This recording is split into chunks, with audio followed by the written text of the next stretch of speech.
ओशो कहते हैं, बुद्ध ने भी इच्छा को जिया, पर वो उसमें डूबे नहीं, वे पार हो गए। क्योंकि वे सजग थे, तो मैं कहता हूँ, इच्छा से भागो मत, उसे अपने ध्यान की आँख से देखो। और फिर देखना, वह तुम्हें बांधेगी नहीं, वह तुम्हें ऊपर उठाएगी। इच्छा ही गुरु बन जाएगी। इसके बाद लाओ से कहते हैं, ओशो मैं देखता हूँ, तुम अग्नि की तरह हो, चेतना की एक प्रज्वलित ज्वाला, और मैं जल की तरह हूँ, जो हर रूप को अपने में समा लेता है। तुम कहते हो इच्छा को जियो और होश रखो, यह एक साहस की बात है, पर मैं पूछता हूँ, होश रखने वाला मैं कौन है?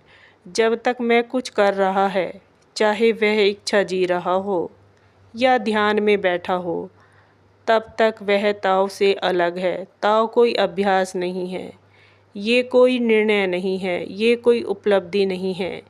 ये बस घटता है जब तुम बिल्कुल कुछ नहीं कर रहे होते हो।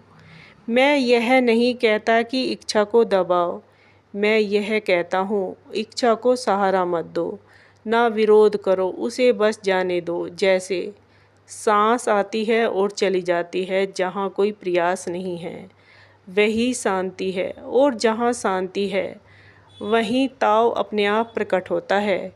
इस पर ओशो कहते हैं, लाओ से मैं कौन हूँ? लाओ से मैं मौन हूँ, क्योंकि आपकी बातों में शब्द नहीं, दिशा है, जहाँ मैं भी लोगों को ले जाना चाहता हूँ। आपके लिए कोई साधना नहीं चाहिए, कोई अभ्यास नहीं। आप तो जैसे स्वयं में बसंत हो, जहाँ मौन बिना बुलाए उतर आता है।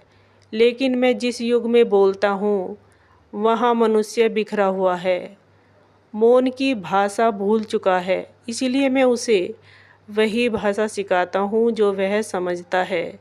इच्छा, प्रेम, पीड़ा, खोज, मैं उसे उसके अंधकार से चलने देता हूँ, लेकिन एक दीपक देता हूँ, सजगता का दीपक, ताकि वह भटकते हुए भी अनंत तक मौन में पहुँच जाए।